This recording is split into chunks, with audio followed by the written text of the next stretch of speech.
Hello, my name's Phil Doran, and with my partner Sean Wheeler, we run this company, Freight Training. Thanks for finding the time to listen to this presentation, which is a brief overview of one of our trade flow diagrams, in this case flowchart number 5, which deals with the subject of commercial terms, with specific reference to the Incoterms rules. The Incoterms rules are the work of the International Chamber of Commerce in Paris, and our flow diagram is designed to be used in conjunction with that work. The principle behind trade terms is very simple, and it's represented by this diagram, where we assume that a seller in one country enters into a sales contract with a buyer in another, and between them they appoint a carrier, an airline, a shipping line, a freight forwarder, etc., and later the cargo leaves the country of supply and arrives in the country of destination, where a local agent of the carrier facilitates release and perhaps final delivery. Now, when the contract was formed, the buyer and seller settled on a price for the underlying goods. This price, they know, includes the cargo itself, but the seller and buyer both know also that there will be further costs, further risks, and further tasks involved in getting the cargo from A to B, from the seller to the buyer. And they need to be sure that they agree on which of these costs and risks are already in the seller's price. For example, the export customs paperwork. Is that included in the seller's price? How about insurance? Is that included?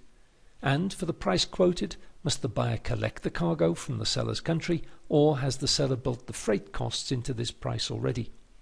It may even be possible that the seller's price includes the buyer's import customs clearance costs, in part or in full. That is, the price that's being quoted could be the price on the seller's shelf, or it may be the price on the buyer's shelf, or any point in between these two extremes. Now, traditionally, buyers and sellers tried to bring certainty to this matter by giving their various agreements different names. That is to say, they used a commercial term to distinguish the contract, on the understanding that a different name meant a different division of the known risks and costs. Well, a tradition developed of using abbreviations, at least mostly, to describe these various terms. But as there was and is no universal system in place to standardize what these various terms may mean, local variations developed and brought uncertainty to the contract. Well, one of the ways around this for the modern trader is for the parties to settle on an agreed definition, and that's where the Incoterms rules become so effective, bringing a single and consistent definition to the trade terms, which in turn brings certainty to what is and what is not included in the specific areas of the sales contract. Now, this system was developed by the ICC in Paris, who published their work in many languages, making the trade terms a determinable feature of many types of sales agreement. But as trade changes, so too must the terms which describe it, and the latest version of these frequently revised rules is published under the name of Incoterms 2010, and you may want to visit the ICC website for further information on this and many other of their trade-related products. This diagram shows where these terms divide the contract, and while it may look complicated, it's really fairly simple. The rules are linked to physical activity as much as contractual intention, and the average party in trade finds that perhaps only 2 or 3 of these terms are applicable to their particular endeavours. One group of these terms deals with any form of transport. These are referred to as being omnimodal, whereas a second and older group of terms deals only with the single form of carriage, being sea freight. Now, where the flow diagram comes in useful is that it is a decision tree, a series of simple step-by-step questions posed to you where the answer may be only yes or no, and whereby, if you follow the decision tree correctly, you can be led to the correct commercial term to name your contract. And from this, you will then readily be able to reference to the Incoterm rules to find which one talks to your type of physical operation. It's just a simple process of questions and answers.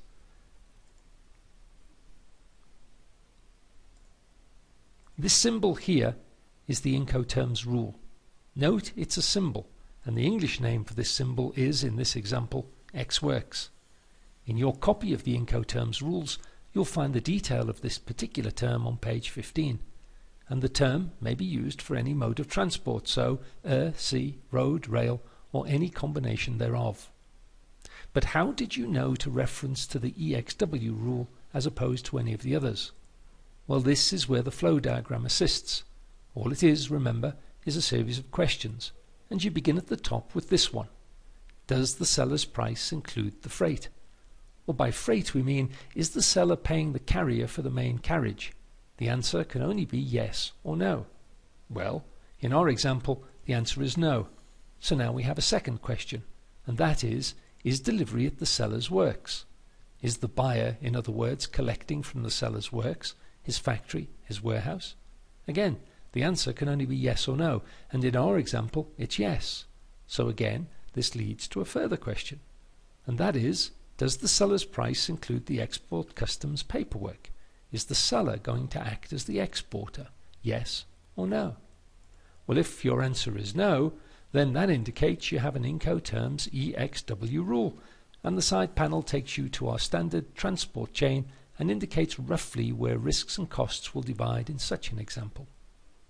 And now you can refer to the Incoterms rules in detail, referencing to page 15 of the text to consider EXW in all of its detail. Some of the rules, like this one, FCA, are very versatile, but they can be complex as a consequence.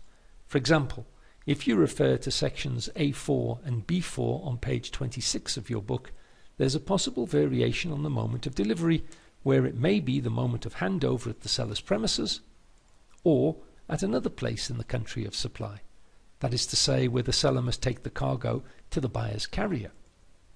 Now, that variable is determined on the flow diagram in the following sequence. We begin by asking, does the seller's price include the freight? Well, in either instance of FCA, the answer would be no. So, is delivery at the seller's works? Well, in one variation of FCA, the answer is clearly yes. So now, does the seller's price include the risk and cost of export customs? Well, with FCA it does, so again the answer is now yes, and that takes us to FCA and from there to the appropriate diagram. But what if the intention had been for the seller to take it to the buyer's carrier? Well, then when we get to the question, is delivery at the seller's works, we would now answer no. And now we're asked if the point of handover is a terminal. Well, let's say that the point of handover is the carrier's yard or the carrier's warehouse, which isn't a terminal, where a terminal, of course, is the likes of a port or an airport. Well, this also leads us to FCA, but a different type of FCA on the diagram. Here, FCA1 refers to handover at the seller's works, whereas FCA2 refers to handover at the carrier's premises, a place where the seller has to take the cargo to.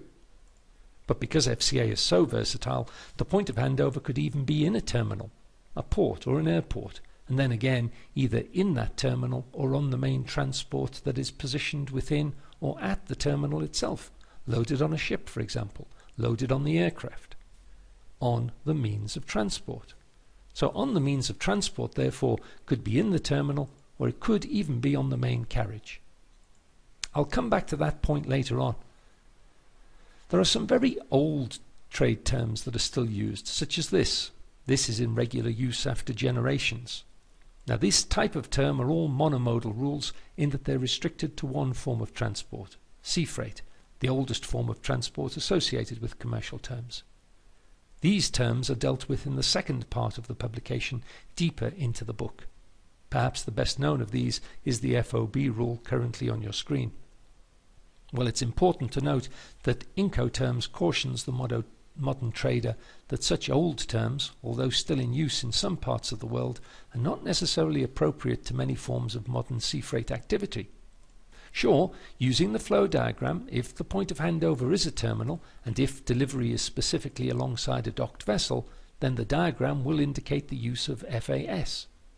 But then it also suggests that you may achieve the same type of contract by using a more modern rule, the rule of FCA. And when you look at the diagrams, they're physically very similar contracts. It now depends on your reading of the specific text of the Incoterms rules to determine which of the two represents your intentions best. Exactly the same principle applies to FOB, where FCA is often a better, more modern alternative. We can only emphasize here that the flow diagram can take you so far in the use of these rules, but it's down to your understanding of the text and only the text when it comes to making your contractual decision. When to use which rule depends on your intentions. In our experience, it's the next group of terms, those that begin with the letter C, which tend to cause the most confusion for traders as they're distinctly different from other types of term. Although we start with the same question, does the seller's cost include the freight, our answer will now be yes. However, it's the second question, around risk, which needs to be understood. Is the seller taking the risk of non-arrival? We've set aside a separate panel on the diagram to explain this question in more detail. That's if you're uncertain of its meaning. And if you then find that your answer is no, you will be working with C prefixed terms as opposed to D prefixed terms. Again, we have some old examples of these trade terms, such as cost and freight, which is expressed CFR as an Incoterms rule, and CIF standing for cost, insurance and freight. You will note that once you have answered the next question regarding insurance, then regardless of you answering yes or no, the very next question, that of is delivery on a ship in the origin port, will repeat on either side. This is because we have omnimodal terms such as CPT, carriage paid to, and CIP, carriage and insurance paid, both of which mirror CFR and CIF. They obviously have the exception that they may be used for any form of transport, including sea freight. So again, you will have an either-or option sometimes on the flow diagram. But whichever one you settle on, there are diagrams to illustrate the point further. Now, these diagrams illustrate that risk and cost are different issues, and this is the complexity developed further on the side panel of the flow diagram. Be sure you understand this specific point when working with any of the C prefixed terms, that the passage of risk and the passage of cost are distinctly separate.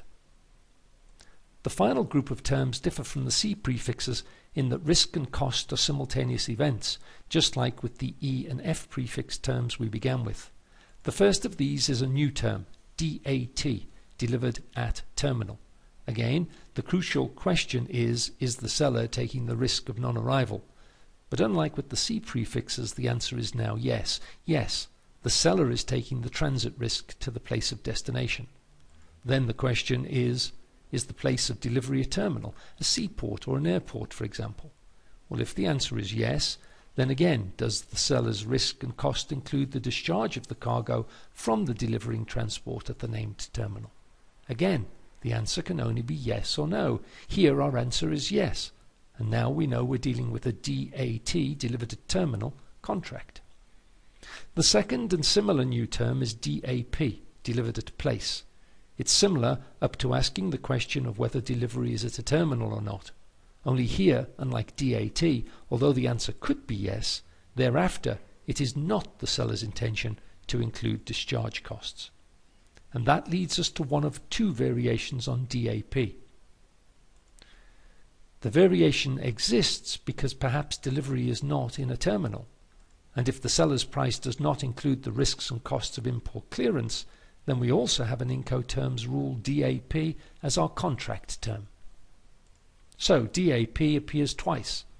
It all depends on whether we have a delivery undischarged at the terminal or a delivery undischarged beyond the terminal, deeper inland. So at the terminal or beyond the terminal, but not inside the terminal. That would be DAT. The final rule to consider is the omnimodal term DDP.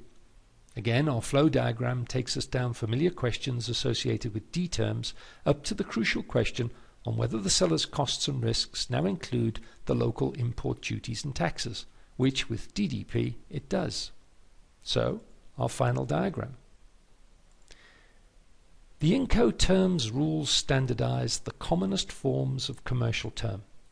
They are of indispensable use to trade, but they only address one of the many contracts you can encounter in a trade transaction. And so the flow diagram cautions the user that there is more to it than just commercial terms alone. The need is always to harmonize the many contracts, those of sale, payment, transport, etc., towards a common purpose of risk management. One final reminder that the wall chart is not a substitute for the Incoterms rules themselves.